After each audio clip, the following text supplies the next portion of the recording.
The goal of this podcast is to help you break in and thrive in advertising. And welcome to ADjunct, where we interview the top advertising lecturers and professors across the country to lend some knowledge to your ear without spending thousands of dollars on a university credit. In today's episode, we have a special guest joining us to share their insights and advice on building a successful career in advertising. This week, we learned from Ed Russell, professor at Syracuse University. Ed has spent 25 years in the advertising business, working for some of the largest and best-known firms in the world. He has worked on almost every product category in nearly every global market. Ed started his career as an account executive with one of the most awarded advertising agencies. Later in his career, he served as CEO of Leo Burnett's office in Warsaw, Poland. He also wrote Leo Burnett's international training program, LeoSmarts, and is the author of The Fundamentals of Marketing. So in this episode, we will delve into Ed's personal journey and experience in the advertising industry, as well as cover essential topics such as portfolio development, the value of a master's degree in advertising, and various tips and strategies for breaking into the field. Also, if you want to break into advertising as an art director, copywriter, strategist, or even accountant, we have a special opportunity for you. Breaking and Entering is excited to announce the launch of our Crowbar Awards, a chance for aspiring advertising professionals to showcase their skills and get noticed by recruiters and industry experts. We will release a new creative brief for you to work on with a friend every quarter. Whether or not you decide to enter is up to you, but the best campaign will earn an actual blue crowbar to help break into your favorite agency. It's an award and a tool. And who better to judge this inaugural show than Greg Hahn, co-founder of Mischief, one of the top agencies in the business today. So industry recruiters and professionals will be watching the winners. Be sure to check that out at our show description for more details.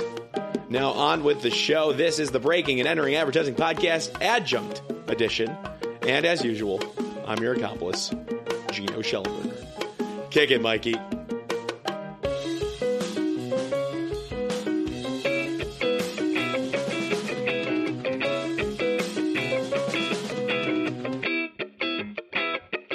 All right. Ed Russell, welcome to the Breaking and Entering Advertising Podcast, Adjunct edition. How are you? Thank you for having me. Amazing. Thanks for coming on. Love the background here. So if you're watching on our, maybe on the Instagram account we have, it looks like you're in a fun cabin. Been a wonderful Christmas and New Year's up here. And you're in the Adirondacks right now? We're in the middle of the Adirondack Park, which is a 6 million acre park. And we're smack dab in the middle of it. So incredible. Yeah.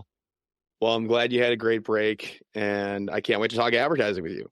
Right, we've been I've spoken with a couple of professors, and it looks like you are one of those professors that's got some industry experience at some great agencies, and you transferred over into academia because you are a professor at Syracuse University. Now, I am curious, and you have some great connections on here. We have some great mutual connections on LinkedIn here. But anyways, I want to ask you about that title.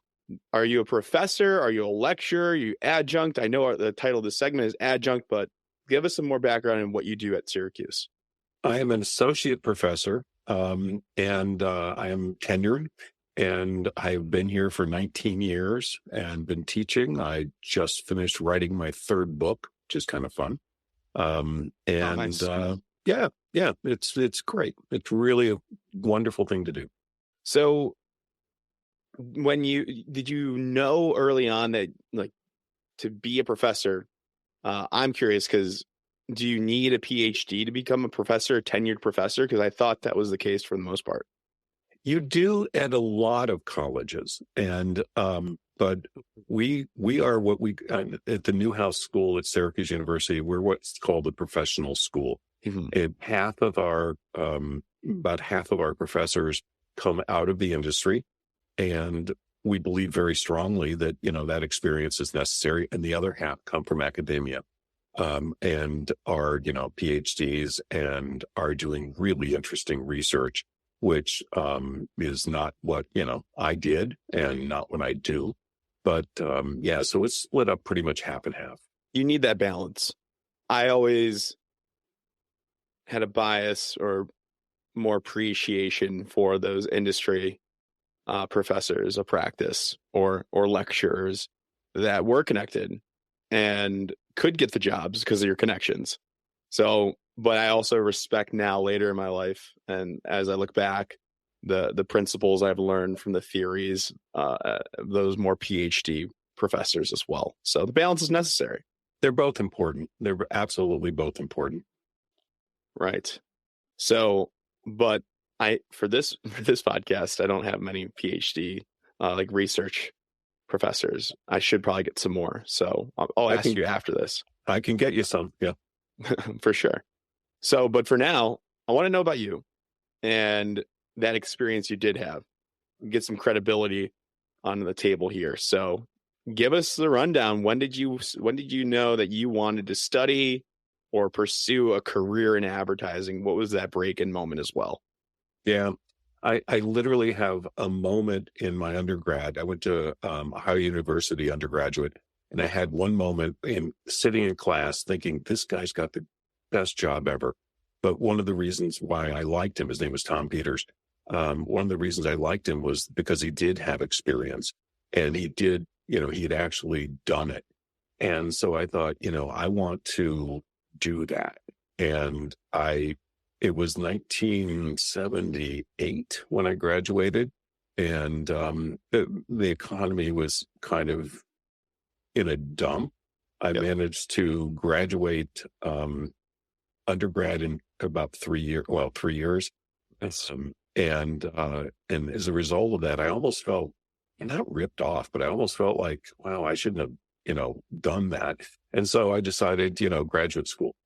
And I decided to get my master's, mostly because I knew that I really wanted to teach someday. And I was told, Tom told me, Professor Peters, that, you would need that at some point. So I thought, all right, let's get that under my belt. And I moved out to Chicago. I'm from Ohio, moved out to Chicago, and ended up at Northwestern. It was a year-long program. I got my master's there. And, there I had a professor that sadly is no longer with us as of last year. Sorry to hear that. Yeah, it was a great guy. But he kept saying, you need to move to New York. And New York? I loved Chicago, but he kept saying, really? you need to move to New York. It's the capital of advertising and blah, blah, blah. It's true. So I'm the kind of person that if somebody, that I respect tells me that, then his name is Don Schultz. But anyway, Professor Schultz, I'm sure you have. He's written a lot of books, and he was great guy. But, he kept saying, you need to move to New York, need to move to New York. And so I did. And I'd never even, I think I'd been to New York once or twice. I mean, not anything that I, was comfortable with. But I was married, and my wife and I moved to New York in 1982. And it was not the easiest thing we've ever done. But finally, after about a year, we absolutely loved being there. What was she doing? She actually is kind of interesting. She worked for, she was a music major undergraduate. And she worked for an artist management company. Okay. Managing classical musicians. And, she had some of the weirdest experiences of, bringing in Ravi Shankar, the sitarist, and Nora Jones' father. And all of these, just bizarre sort of experiences. And because of her job, we ended up getting sort of tickets to everything at Carnegie Hall for free. And, knowing full well that was not going to last, we took advantage of every one of them. Good. I mean, we were at Carnegie Hall 4 nights a week sometimes. Wow. Anyway, we're off on a tangent here. Yep. The New York, you loved it. You ended up loving it, you said. Yeah. And my first job was with Ted Bates, which at the time was the largest agency in the world. And now it doesn't exist, which is, it's Saatchi. But it gives you an idea of how crazy this industry is. And I worked for, in just an incredible group, probably my, probably shouldn't say this, second best boss I ever had, was there, and just a fantastic guy. We're still in touch. He's, turned 80 2 years ago, and, we still stay in touch, and I visit him and everything. What But role anyway, were you? What role were you? Oh, I started as an assistant account executive Okay. on Trident Gum. And, it was the Warner Lambert account at the time. It's now, I think Pfizer might own Trident. I'm not sure. But, and it was great. I mean, I was working with some really, really smart people and, working my butt off, but really enjoying, the job itself. And, then I snuck away and went to an agency called Dancer Fitzgerald Sample, which again, no longer exists. And it was also gobbled up by Saatchi. And the work there on Honey Nut Cheerios and Legs Pantyhose and some crazy, crazy thing. Again, had some really good bosses there that really taught me a lot and inspired me a lot. And then I had one boss that said, if you want to get into management, you really need to work internationally. And being a kid from Ohio, I hadn't really traveled much at all. And so I thought, that sounds fine. And I got a chance in 1989 to move to Frankfurt, Germany. Oh, what happened? What happened in 1989 in Frankfurt, Germany? Yeah, the Berlin Wall came down, and so the place was just exploded. I was working on the name of it's Ariel detergent. It's Tide, essentially, in Europe, and so working on Procter and Gamble businesses, but running around Eastern Europe trying to help set up agencies and do all kinds of. Well, the funny thing was, and it's true, at the time, they sort of said, we want you to go to, Bucharest and help us set up an agency. Where is that? Romania. And my very first comment was, I am way underqualified to do that. And they're like, you're here and you're breathing. That's what we got going. And so you just did it. It was absolutely, the cliche of the wild, wild west. But it was going 100 miles an hour constantly, just trying to keep up with, this explosion of growth. And every agency was trying to be, the first ones there. And this was with Saatchi and Saatchi, which at the time in Europe had this phenomenal reputation. It was just the place to be back then. And so, went around and, helped open a bunch of agencies, and it was great. Great. Let's dissect some of this stuff, because we got a lot of information here that is really interesting. Starting from the top, at Ohio University, you realized that this lecturer at the time had the coolest job in the world. You said you want to do that maybe down the line. So you decided to get your master's while also graduating in 3 years with your undergrad, so you had time. Yeah. And you got your master's at Northwestern. Yes. Why Northwestern? Did you have the idea of going to Chicago, being from Ohio? Why not a New York, like a NYU? What was the rationale for Northwestern? Because they had a program?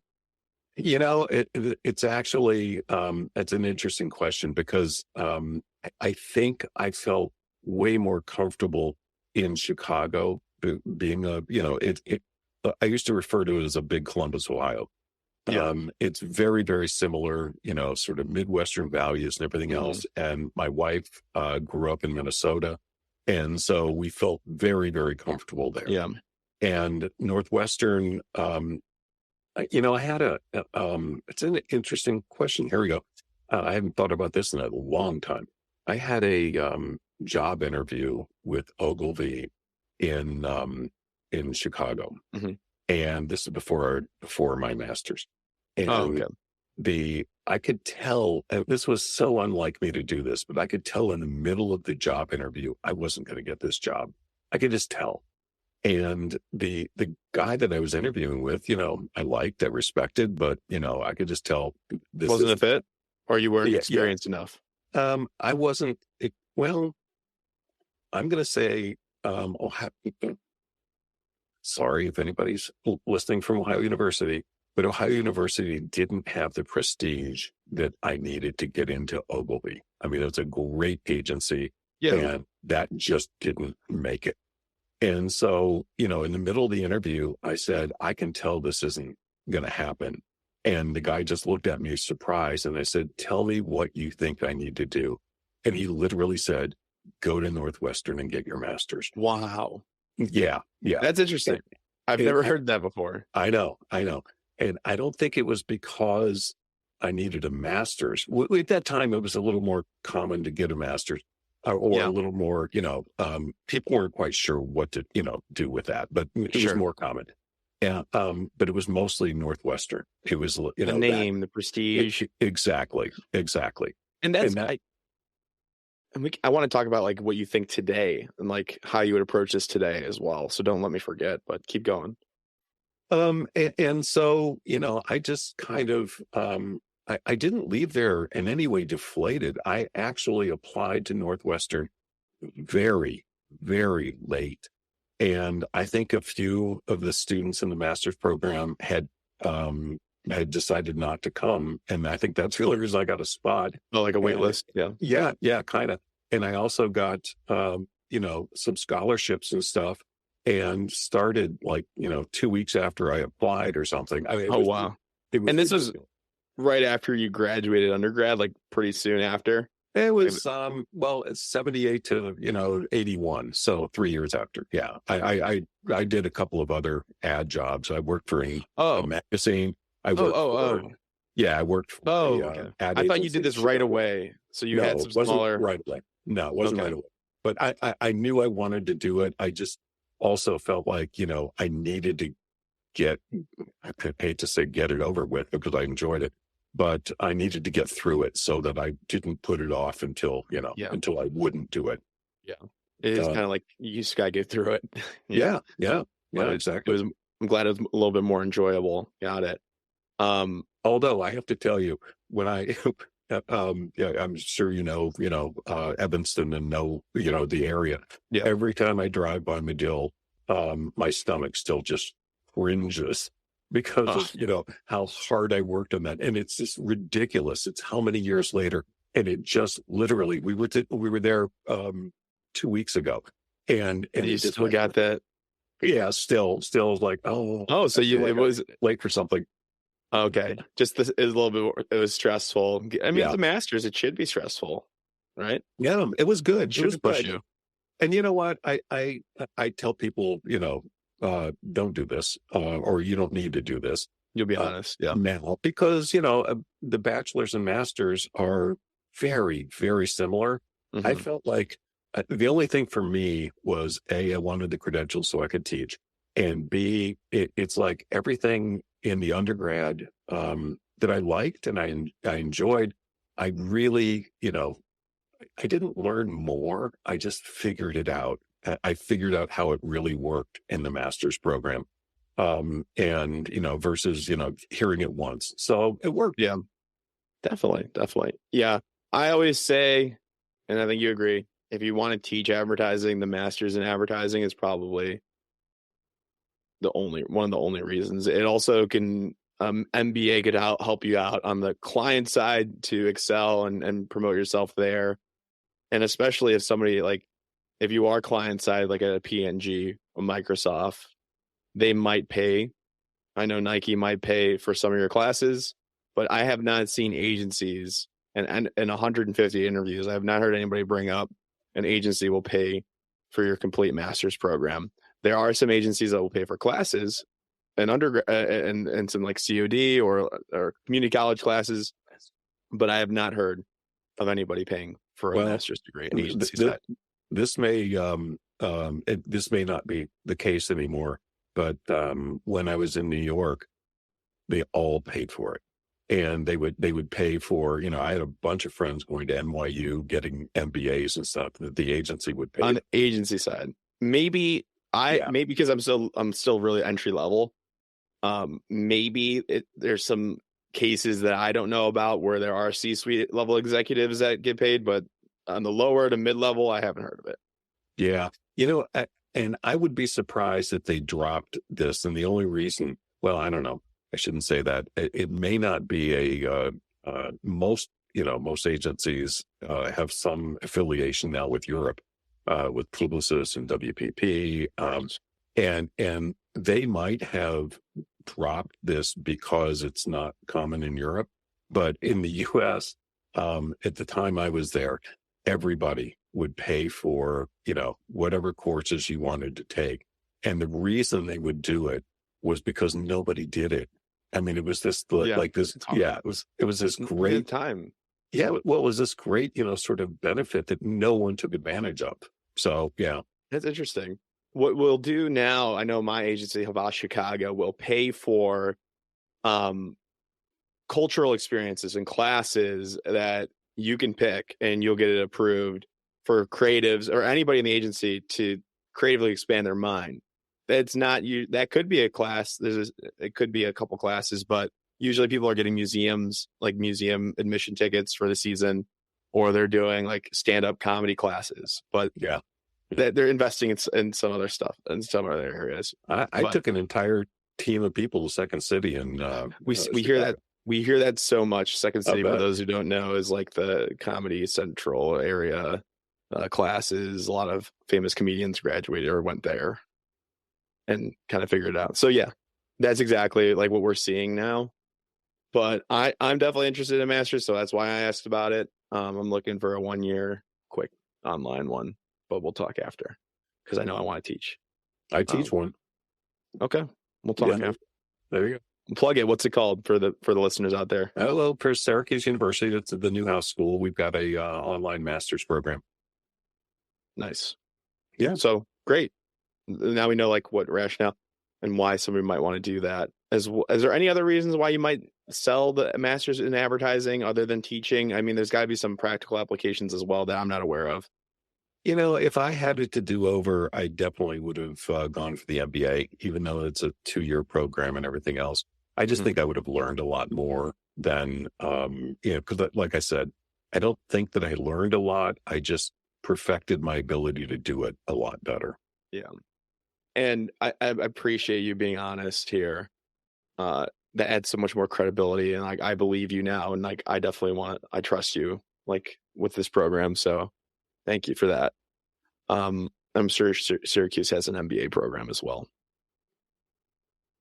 Yeah, they do. Somewhere, right? No, they do. The Whitman School. Yeah. Okay, different school. But we're not talking about that. Tell me though, okay, so I know we can dissect your career some more, and we can go into some lessons later, what you've learned and what you would recommend for students today. We'll get to that after this portion. I want to ask you now, high level, what does an advertising major, what does a student expect? Are they majoring in advertising at Syracuse? If they're from day one to their graduation, what does it look like high level? Are there tracks? There's creative? Is there marketing? Give me the rundown here as a student at Syracuse. Okay. We have about, let's say probably about 400 advertising majors. And, not many people, very, very few, come to college and say, I want to major in advertising. No. Right? I didn't. I didn't. Yeah. And so they get there and they sort of discover this, and, it's generally pretty fun. And so we get a lot of students that, came to become broadcast journalists. Transfer in.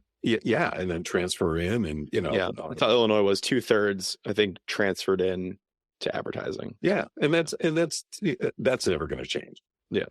We've done a number of things that I think have really helped. One is, and I think this is how you first found out or came in contact with me. We have a student-run ad agency called the Newhouse, PNH. And is it student-run though? It is totally student-run. Okay, because I've talked to a lot of these leaders, and they say student-run, and then they have paid like faculty leads, and that's fine. That's still legal, but there are some that run more so off paid people that are individually hired just for running their agency, and then they try to bring new business in. So Yeah, is that no. the case here? No, 100% student run. I do so little with this group. It's stunning. I started it like 15 years ago. And, the key is just get a good president, get good management. Yeah. And So you have it. I love that. You have it all student run. And Yeah, is this for totally. credits? No, it's just a Okay. complete volunteer sort of organization. We generally have 15 to 20 clients. We have How many students do you have in it? um, well, we do something kind of weird, which is the president goes from from spring to fall. Okay. Rather than, it's kind of backwards from the academic year. So you're president over two academic years. And the reason we do that is because we participate in the American Advertising Federation, NSAC. And so that allows the best people we've got to end up in that group and not have to try and split their time. Anyway, we have 15 to 20 clients. We have, and again, because I have had just phenomenal student presidents, and Alex, who I think you met, is I should never say this on a podcast, but she's the best ever. She's unbelievable. And Wow. she just Shout out. Oh yeah. What's her last name? She can come on the podcast when she gets a job. Alex Snyder. She was just amazing. But they've done things that I never even would have thought of. They started a group called Greenhouse years ago. And so freshmen and, coming into kind of look at advertising as a possible thing, come into Greenhouse, and Greenhouse sort of teaches them how to develop a campaign. Oh, nice. Students teaching students. I mean, it is way more than I ever. That makes your job a lot easier too. Oh, my job is nothing. I mean, because, awesome. yeah, great. I mean, yeah. You've created a culture of where students are helping students, and this amazing agency that's been around for 15 years. It makes sense. Yeah. How many students again are in this? 220 last semester. You have 220. It's the largest university RSO. organization, largest, in the entire university. How did all right? Because and we started with 15. I'm curious now. So 220, and then are they broken into client groups? Are they all under this one agency? Are there different agencies within this? No, they're broken into client groups. Freshmen and sophomores, but certainly freshmen. But yeah, it's freshmen and sophomores because most people don't get into advertising until their sophomore year. Yeah. Go into Greenhouse, and we do competitions there. Nice. You'll get a kick out of this one. Oh gosh, it must be maybe 10 years ago that Qatar got the FIFA, the World. Yep, the World Cup that just finished. Yeah. And there was a competition for an advertising competition in the U.S. Qatar was obviously trying to burnish up its image a bit, and a little PR. Yeah, and the objective was figure out how to get young girls involved in soccer. I mean, what a cool, right? Yeah. And so you give that to the Greenhouse? Well, no, we did the whole agency. This is before we even had Greenhouse. Okay, but we did it, and ended up a few days before Christmas. I got this call that we were in the top 3, and we had to come to Qatar to Oh, nice. to present to like all these sheiks in white robes. Yeah, do they pay? And they did, of course. They paid for everything. They got plenty of money over there. Yeah. Oh, yeah. And so they've brought students over to present? They brought 6 or 7 students over. And, they just treated them like royalty. And they all took camel ride. I mean, just, some of the bizarre things that happen in this world. And They're not messing around. We was us, Vanderbilt, and University of Oregon MBA program, and we won. Was the Dave Coranda? You won? Yeah, we won. Nice, congrats. Yeah, it was great. I love this, and I think. Well, also, I just want to let you know right now that we're starting our own award. That I think your students will, and your school is already probably really well prepared. What it sounds like. Not every school is as well prepared and giving out good creative briefs like Syracuse. We're starting our own brief, and Greg Hahn is the first judge for it, and we're calling it the Crowbar Awards. So the winner will get a blue crowbar for breaking and entering. Greg Hahn just spoke last semester to our people. And he's amazing. He is amazing. He's probably the best creative in the business right now. So we're trying to be the best award for students and people that want to break in. So we figured we're going to get the best. The winner will get a blue crowbar with their name on it, and they can use it to break into an agency, take pictures. If they can physically break in, that'd be hilarious. We're not responsible. But yeah, and then there'll be gold, silver, and bronze as well. So Greg Hahn will be doing that. So I think your students could probably take that every quarter. We're doing it once a quarter. Fantastic. That's fantastic. I think your students will probably crush it. So just keep an eye out for that. I can tell you this now because we're launching it today. The brief is to fix the image and reputation of Dasani water because it is garbage. Love that. That's great. So you can't change the name and you can't change the water formula, but you can change the perception of it. So how are you going to do that? That's what we're looking great.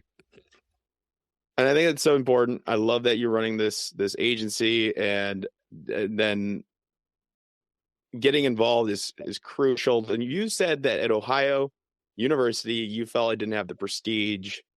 And I know it's an interesting take, but I think if you got super involved and you were involved and you had real experience and you had great spec work and a portfolio, if you want to be creative, I think you would have then had the same chances of breaking in than somebody that graduated from a Syracuse or a Northwestern undergrad. What do you think about that? Well, I'll add something. I got a great education at Ohio University. Of course. It was a terrific program. Had great professors. And that was, at the time, probably one of the frustrating things. But, it was Ohio. And is the advertising business headquartered in Ohio? No. No. And so part of that, and this is something I find that, now that I've been a professor for a while, we're really lucky at Syracuse. And the reason we're lucky is we're a feeder to New York City. Yeah. And, and Northwestern is a feeder to Chicago. Yeah. And, probably USC is a feeder for Los Angeles. Yeah. Yeah. And that stuff really, really matters a lot. And so VCU for Richmond. Yeah. But the guy who, told me to go get my master's program is because he didn't know what Ohio, he didn't know what my education was or whatever. And you know what? That wasn't going to change. So that to me is what I really enjoy. One of the big things I really enjoy about teaching at Syracuse is, knowing that most of our students come from New York City area. Right. And they're going to go back to New York City area. And that's where, so many of the big agencies are. And so being in one of those feeder schools, makes a big difference. It does. But I'm arguing or adding on here that we can get, if you were teaching at Ohio University, that you can get an Ohio University student a job at a TBWA Chiat Day. Oh, yeah. I think if you prepare them well, you give them good briefs and they know how to do the job, they network on their own with the technology that we have today, the ability to go on a Zoom call and get to know somebody. I don't think there's an excuse now for wherever you're at. If you know about this industry and you're well prepared, I think you can break into any industry, any agency if you're prepared and educated well. No, I think you're absolutely right. And that's something that, has changed, and I will say changed for the better. I agree 100%. It's not easy. Don't get me wrong. Yeah. Now, Yeah. Ed, you and I can team up and go to Rhode Island, or I don't know, we can go to Oklahoma and we can get students jobs. I strongly believe that, but they have to want to put in the work. They have to create that portfolio. And it's not easy. So what are like those pieces? You are lucky. And I mean, you're a great professor as well, I can tell. And Syracuse is a great program that allows this. What are some of those lessons that you're constantly teaching or bringing up to your students to help them get jobs at agencies? Because that's what I'm curious about. I want my audience to break into agencies. I'm biased, and I think it's better first for people to break into agencies first. What do you tell people to break into agencies? We spent a lot of time on this, and I actually have a presentation called Where to Work. Oh, cool. Send that to me if you don't mind. Yeah, where I literally, sort of go through, and it's based a lot on the ad agency or the ad age A list and stuff like that. Oh, but yeah.